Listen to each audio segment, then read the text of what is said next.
What you have to check before you buy RX 100। भाइयों, जब भी आप RX 100 लेने जाएं तो कुछ चीज़ों का ध्यान रखें जो कि मैं इस वीडियो में बताने वाला हूं।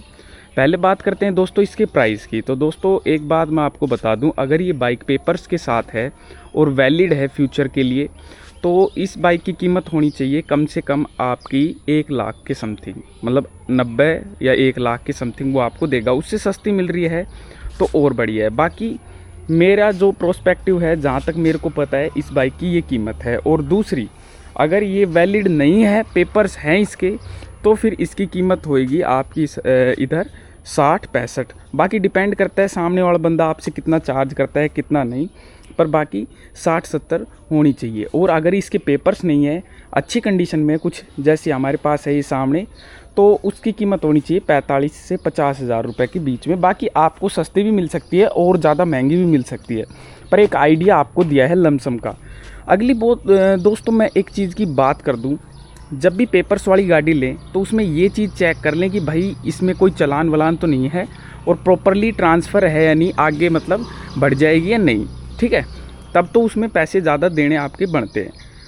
अगला पॉइंट जो दोस्तों आता है, मान लो हम पेपर्स की गाड़ी ले रहे हैं तो उसमें हमने सब कुछ चेक कर लिया, नाम वाम करवा कर वो सब हो जाएगा तो आप उसके पैसे दे सकते हो।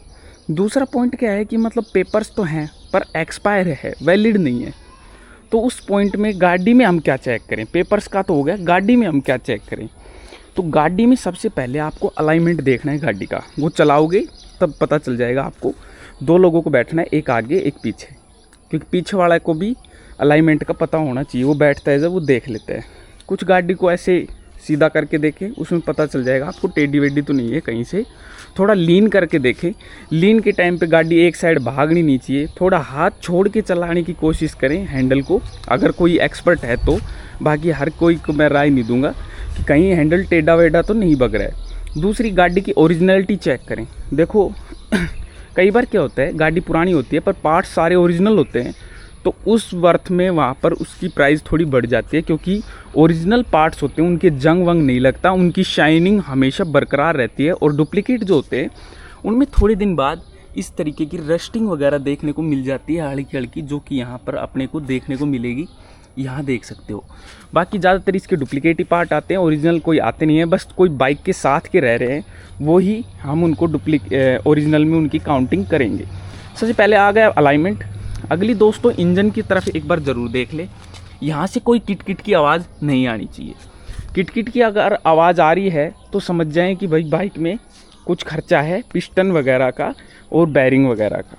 तो कुछ ये पॉइंट आप मेन पॉइंट हैं जिनको आप चेक कर सकते हो, क्योंकि अगर आप किसी बाइक के 60-70 हज़ार रुपये दे रहे हो तो उसमें इंजन तो कम से कम सेट होना चाहिए और फ्रेम में भी कोई बैंड नहीं होना चाहिए। तो ये कुछ पॉइंट आप चेक कर सकते हो, इंजन और दूसरा अलाइनमेंट। बाकी चीज़ें तो आप टूटी फूटी डलवा सकते हो, छोटी मोटी चीज़ें अगर कुछ ख़राब है तो। अगला दोस्तों एक ये देख लें, ये लॉक जो है ये सही होना चाहिए आपका।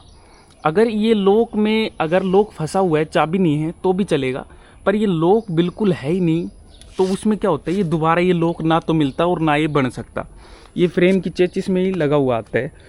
तो कुछ छोटी मोटी चीज़ें होती हैं जो आप चेक कर सकते हो। बाकी नॉर्मल जो बाइक को हम चेक करते हैं वो आप कर सकते हो, पर मेन तो ये है कि इंजन के पास कोई टिक टिक की आवाज़ नहीं आनी चाहिए, क्योंकि इनके मैकेनिक सब जगह है नहीं, तो आप रिपेयर करवाने में आपकी मतलब खून पसीना एक हो जाएगा कहीं कहीं घूम घूम के। अगला दोस्तों हम बात करें तो फ्रेम का जो बैंड होता है, यानी कि गाड़ी में अलाइनमेंट सही नहीं होता, इधर उधर टेढ़ी होती है चेचिस, तो उसमें क्या होता है कि चेचिस का बैंड हर जगह पे नहीं निकाला जाता और ना वो परफेक्टली बैठ पाती वो बाइक। वो हाई स्पीड में जब चलते हैं तो बाइक एक साइड ज़्यादा भगते हैं, थोड़ा टेढ़ा होके, जैसे कि आप तो सीधे चला रहे हो पर हैंडल थोड़ा ऐसे रहेगा या फिर ऐसे रहेगा, तो वो दिक्कत आ जाती है। तो कुछ ये पॉइंट आप चेक कर सकते हो। और होप इस वीडियो के बाद आप समझ गए होंगे कि सिर्फ 2 ही पॉइंट आपको चेक करने होते हैं। बाकी जो नॉर्मल बाइकों में अपन चेक करते हैं, भाई पार्ट्स की कंडीशन, गाड़ी की कंडीशन, वो आप कर सकते हो, आप समझदार हो तो ये चीज़ें आप चेक कर सकते हो।